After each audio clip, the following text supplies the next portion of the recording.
A young woman wakes up in Honiara, the bustling capital of the Solomon Islands. She rises to get ready for work.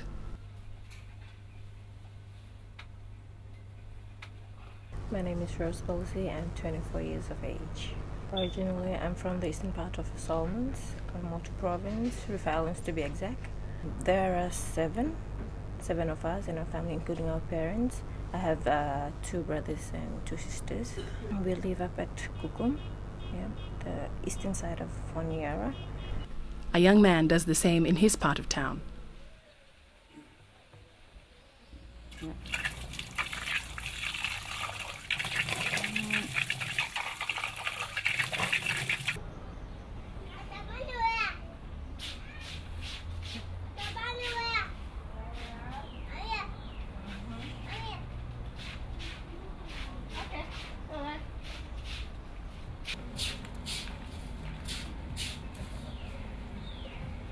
Rose and Matthew's neighborhoods are full of young people, but unlike many of their peers, they have something in much shorter supply: a job to go to and the possibility of steady employment. Matthew Malau, we come from Temotu and 26 years. Miss Telo Nyaranama, Pokanarafo, stay with Temotu, cousins belum.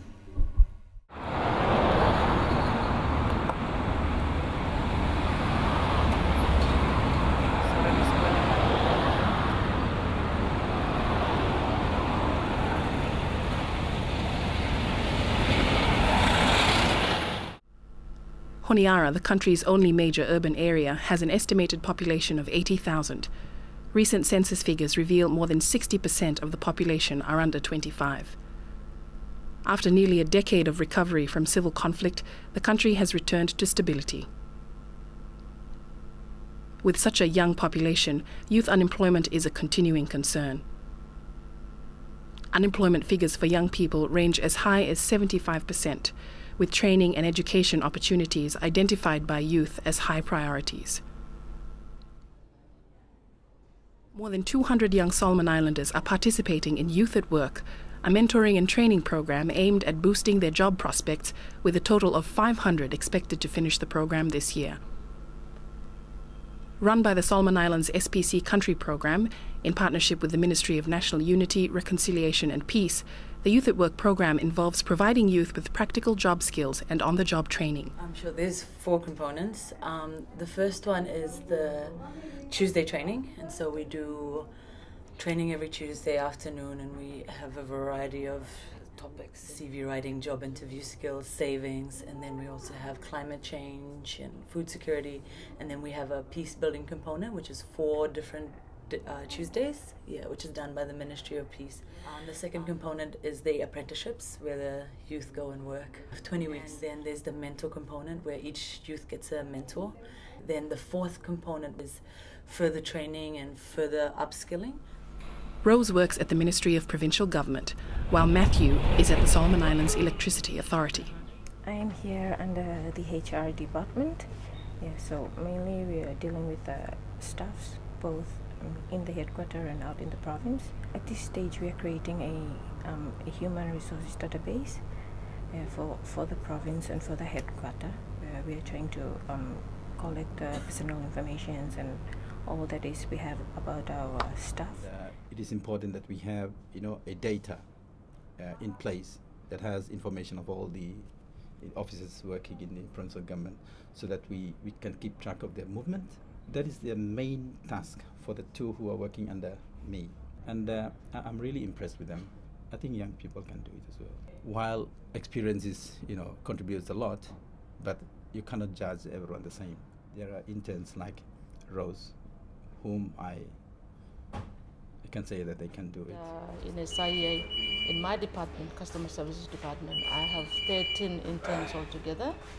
The rest are working for the meter services, and the 2 are working in the office as a data entry officer and filing officer. Matthew is working with the meter faulty team. They have been very good. In fact, we are very thankful for this program, because the interns who are attached to the metering services, they've done a great help in assisting our meter technicians. What they do is meter readings on a daily basis. Those 19 cycles are covered over a month. They do meter readings, they do disconnections, and also they work on faulty meters. Mentors work with their young counterparts, guiding them through training and internships.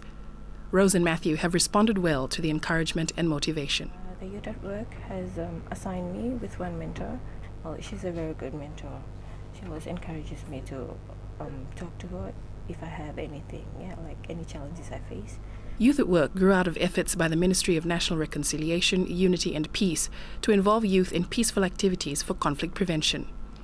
Well, when I first came here in about 95, 96, I noticed a lot of kids just hanging out on the street. And I just thought, wow, what are these kids doing? Are they not in school? They don't have a job. They're hanging out all day. They were there in the morning when I went to work. They're there in the afternoon, chewing betel nut and hanging out.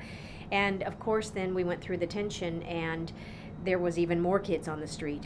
And a lot of these kids start to get very disenfranchised. They start to get angry. They see a lot of nice vehicles driving around and money, and they don't have access to any of it. We're just trying to help the government, as an extension of government, which SPC really is, to open some doors for kids and to believe in them and to give them a voice.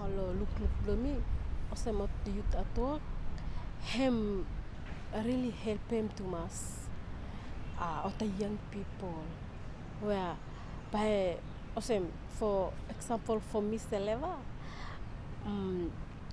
you mistake by me not doing nothing, but him helping me for getting some experience lo life or some experience lo work. After the interview, Chris called and said, "You in?" Oh, true. I can't believe it. I pray, thank God for that. The Youth at Work program team has also joined a larger coalition, including government and development agencies like the Commonwealth Youth Program, to ensure young people like Rose and Matthew are consistently supported and that more young people like them can have such opportunities. CYP is mandated to work with governments, with national governments, and all our programs, all our activities are done in partnership with national governments or members of the Commonwealth who are in the Pacific. The issue at stake here, the high youth unemployment rate in Solomon Islands, is a very difficult sort of a situation which doesn't have easy answers. This project is very timely, and I think it will go a long way in terms of empowering a number of young people, providing them with the opportunity to get a job. And those young people, and most of the young people who have joined this program are school dropouts, majority of them. And if they are not sort of assisted at this stage in this life, they will become part of the lost generation. It needs to be given priority that it deserves. And the coalition can help to lobby national governments to put in more resources. The coalition can also assist the government to put in the right policy and policy framework in place, which will assist them in resolving this issue. Challenges are manifold, and the diversity of the Youth Employment Coalition is an attempt to bring varied and influential actors together around a shared objective: finding livelihoods for Solomon Island youth through employment. The Ministry of Peace does 4 really good interactive sessions on what was the ethnic tension, what is the history of our country, how does peace relate to development. And then we get the Ministry of Women, Youth and Children and Family Affairs, and they give great topics on gender equality, on urbanization and youth with the Honiara Town Council, all sorts of issues that we think these kids need to know about.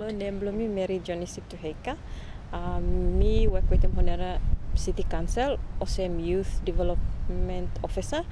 Work blomi and basically for implementing na urban youth policy. Name blomi Harry, James Olikoilafa, and basically what me doing, me President of Honiara Youth Council, and me work in partnership with him City Council Youth Division for implementing urban youth policy. Youth at work I'm really excellent initiative. At the same time, I'm coming sa lo right time unemployment rate, especially lo Honiara and bara high tumas. And one fella something me here also me volunteered in me try for find him job. Most organization or companies about tell them experience. You must get them experience. So me looking youth at work and putting platform there for young people to have experience and go to whatever field or interest them. I think if a youth need to speak up.